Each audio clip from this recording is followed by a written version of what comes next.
Hi friends, நீங்கள் anthurium அப்படின்னா எல்லோரும் டிஷ்யூ கல்ச்சரில் வெரைட்டி ஆஃப் கலர் பார்த்துருப்பீங்க. இது எல்லாமே ஒரிஜினல் கண்ட்ரி வெரைட்டிஸுங்க. பார்க்குறக்கே ரொம்ப யூனிக்காக டிஃப்ரெண்ட்டாக இருக்கு இல்லைங்களா? லீஃப் சைஸில் இருக்குது. இது லீஃப் ஆஃப் ஃப்ளாரா அப்படின்னே ஃபைண்ட் அவுட் பண்ண முடியும் இல்லையா? இது எல்லாமே நேச்சுரல் என்வாயர்மெண்ட்டில் க்ரோ ஆகிறது. இந்த மாதிரி க்ரீன் கலரும் கூட நம்ம கண்ட்ரி வெரைட்டியில் ஈஸியாக க்ரோ பண்ண முடியுங்க. இதுக்கு ஒரே ஒரு கேர் அப்படின்னு பார்த்தீங்க அப்படின்னா, நல்ல இன்டைரக்ட் பிரைட் லைட் வேணும். டைரக்ட் சன்லைட்டில் வைக்கக்கூடாது. செகண்ட் பாட்டிங் மிக்ஸுங்க. பாட்டிங் மிக்ஸிங்கில் நல்ல அசிடிக் சாயில், நல்ல பொராசிட்டி, நல்ல ஏரேஷன்ஸ் இருக்கிற மாதிரி சார்கோல் தாங்க மெயின். சார்கோல் கவுடங் மென்யூர் கொடுத்தா இந்த மாதிரி சூப்பரான நமக்கும் பியூட்டிஃபுல்லான ஆந்தரியம் கிடைக்கும். ஃப்ளாரும் நம்மளுக்கு அடிக்வேட்டாக கண்டினியூஸாக வந்துக்கிட்டே இருக்குங்க. எல்லா கலர்ஸ்லேயும் நம்மளால் ஈஸியாக க்ரோ பண்ண முடியும். இதோட ப்ரொபகேஷன்ஸ் அப்படின்னா இதில் சீட் பாட் வரும்.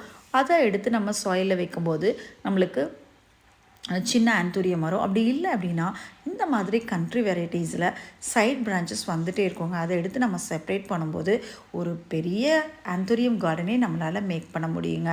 பாருங்களேன், தான் சீட் பாடு.